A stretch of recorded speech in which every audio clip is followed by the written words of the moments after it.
Tuto grammaire, le prétérit simple en anglais. Petit 7, la traduction du prétérit simple en français. Le prétérit simple, attention, peut se traduire par plusieurs temps du français, mais plusieurs temps du passé. Donc ne vous dites pas « Ah, le prétérit, c'est l'imparfait ». Non, puisqu'il peut être traduit par plusieurs temps du passé en français. Donc soit par le passé simple, qui est le temps du récit à l'écrit, donc dans un langage assez soutenu, soit par le passé composé, donc qui est également le temps du récit mais de façon moins soutenue, soit par l'imparfait, lorsqu'une action se répète dans le passé. Pour le discours indirect, exemple, he said he was sad, il a dit qu'il était triste. Pour les verbes d'état, he was 10, il avait 10 ans, ou pour envoyer à de l'irréel, if you were rich, si tu étais riche, donc là on utilisera de l'imparfait.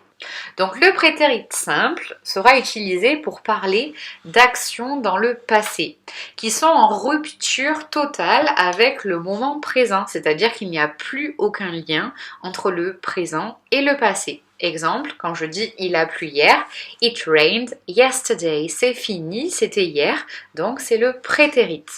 Mais il va également servir à renvoyer à du non réel, donc qui est cette fois-ci en rupture avec la réalité présente.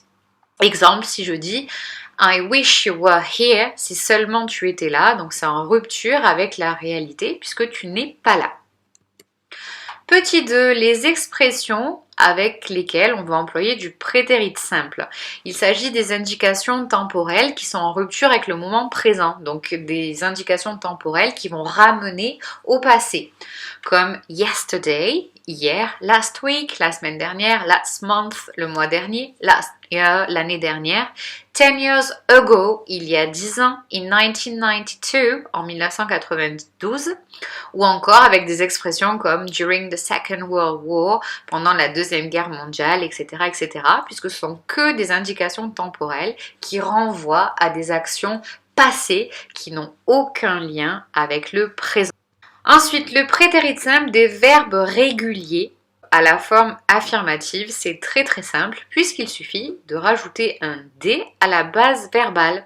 Donc pour le verbe aimer, donc verbe très courant, régulier, donc j'aimais, I liked, tu aimais, you liked, il ou elle aimait, he, she liked, nous aimions, we liked, vous aimiez, you liked et ils aimaient, they liked. Petit 6, la prononciation de la terminaison ED. En effet, cette terminaison ED du prétérit pour les verbes réguliers peut s'avérer problématique puisqu'elle peut se prononcer soit te, soit de, soit id. Donc ED peut se prononcer de 3 façons différentes.